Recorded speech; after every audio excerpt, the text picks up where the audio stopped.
Hello, ഇന്ന് നമ്മൾ സംസാരിക്കാൻ പോകുന്നത് ലോകമെമ്പാടുമുള്ള ദശലക്ഷക്കണക്കിന് ആളുകളുടെ ജീവിതം മാറ്റി എഴുതിയ ഒരു അത്ഭുത ഗ്രന്ഥത്തെക്കുറിച്ചാണ്. ഡോക്ടർ ജോസഫ് മർഫിയുടെ the power of your subconscious mind. നിങ്ങൾ എപ്പോഴെങ്കിലും ചിന്തിച്ചിട്ടുണ്ടോ എന്തുകൊണ്ടാണ് ചിലർ എപ്പോഴും സന്തോഷവാന്മാരായിരിക്കുന്നത്, എന്നാൽ മറ്റു ചിലർ എപ്പോഴും സങ്കടത്തിലും പരാജയത്തിലും കഴിയുന്നത്? എന്തുകൊണ്ടാണ് ഒരാൾ വലിയ സമ്പന്നനാകുമ്പോൾ മറ്റൊരാൾ ദാരിദ്ര്യത്തിൽ തുടരുന്നത്? ഇതിനെല്ലാം ഉത്തരം നമ്മുടെ മനസ്സിൻ്റെ ഉള്ളിൽ തന്നെയുണ്ട്. ഈ പുസ്തകം നമുക്ക് പറഞ്ഞു തരുന്നത് നമ്മുടെ ഉള്ളിലെ ഒരു വലിയ ശക്തിയെക്കുറിച്ചാണ്, നമ്മുടെ ഉപബോധ മനസ്സ്. അതെങ്ങനെ പ്രവർത്തിക്കുന്നുവെന്നും അതിനെ എങ്ങനെ നമുക്ക് അനുകൂലമാക്കി പ്രവർത്തിപ്പിക്കാമെന്നും ഇന്ന് നമുക്ക് വിശദമായി ഒന്ന് നോക്കാം. ഈ പുസ്തകം പങ്കുവയ്ക്കുന്ന ഏറ്റവും ഇമ്പോർട്ടൻ്റ് ആയിട്ടുള്ള കാര്യം നമ്മുടെ ബോധമനസ്സും ഉപബോധ മനസ്സും തമ്മിലുള്ള വ്യത്യാസമാണ്. നമ്മുടെ മനസ്സിനെ ഒരു തോട്ടമായി സങ്കല്പിക്കുക. നിങ്ങളുടെ ബോധമനസ്, അതായത് കോൺഷ്യസ് മൈൻഡ്, അവിടുത്തെ തോട്ടക്കാരനാണ്. ഉപബോധ മനസ്സ് അല്ലെങ്കിൽ സബ് കോൺഷ്യസ് മൈൻഡ് ആ തോട്ടത്തിലെ മണ്ണും.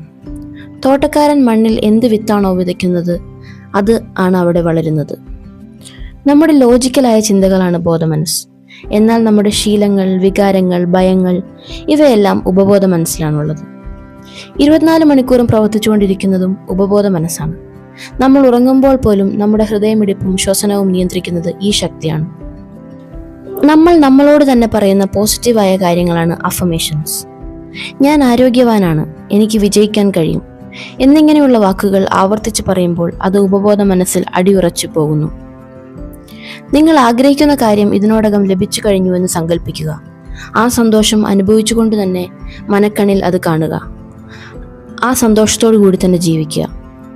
അപ്പോൾ ആ ലക്ഷ്യത്തിലേക്ക് എത്താൻ, ആ കാര്യത്തിലേക്ക് എത്താൻ എളുപ്പമാകും.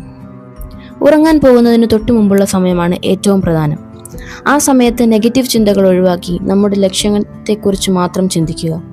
ഉപബോധ മനസ്സ് ആ ചിന്തകളെ യാഥാർത്ഥ്യമാക്കാൻ പ്രവർത്തിച്ചു തുടങ്ങും. ഈ ആശയങ്ങൾ നമുക്കെങ്ങനെ നിത്യജീവിതത്തിൽ ഉൾപ്പെടുത്താം എന്ന് നോക്കാം. ഒന്നാമതായി, ആരോഗ്യം. രോഗങ്ങളെ ഭയപ്പെടുന്നതിന് പകരം പൂർണ്ണ ആരോഗ്യം ലഭിച്ചതായി വിശ്വസിക്കുന്നതാണ് നമ്മുടെ ശരീരത്തെ വേഗത്തിൽ സുഖപ്പെടുത്താൻ സഹായിക്കുന്നത്. പണത്തെ സ്നേഹിക്കുക. പണം ഒരു മോശം കാര്യമാണെന്ന് ചിന്തിക്കാതിരിക്കുക. സമൃദ്ധി നമ്മുടെ അവകാശമാണെന്ന് വിശ്വസിക്കുക. അപ്പോൾ പണം നമ്മിലേക്ക് ഒഴുകിയെത്തും. അതുപോലെ ബന്ധങ്ങൾ. മറ്റുള്ളവരെ സ്നേഹിക്കുകയും ബഹുമാനിക്കുകയും ചെയ്യുമ്പോൾ അത് തിരികെ ലഭിക്കാനുള്ള സാഹചര്യങ്ങൾ നമ്മുടെ മനസ്സ് തന്നെ നമുക്ക് ഒരുക്കിത്തരും. ചുരുക്കത്തിൽ ജോസഫ് മർഫി പറയുന്നത്, നിങ്ങളുടെ ചിന്തകളെ മാറ്റുക, നിങ്ങളുടെ വിധി തന്നെ മാറും. Change your thoughts and you can change your destiny എന്നതാണ്. നമ്മുടെ ഉള്ളിലെ ഈ അത്ഭുത വിളക്കിനെ തെളിയിക്കാൻ നമുക്ക് മാത്രമേ സാധിക്കൂ. ഈ പുസ്തകം വെറും ഒരു വായനയല്ല, ഇതൊരു പരിശീലനമാണ്. ഇന്ന് തന്നെ നിങ്ങൾ പോസിറ്റീവായി ചിന്തിച്ചു തുടങ്ങുക. ജീവിതം മാറും എന്ന് ഉറച്ചു വിശ്വസിക്കുക. ഈ റിവ്യൂ നിങ്ങൾക്ക് ഉപകാരപ്പെട്ടെങ്കിൽ മറ്റൊരു ബുക്കുമായി ഞാൻ വീണ്ടും വരും. അതുവരെ താങ്ക് യു.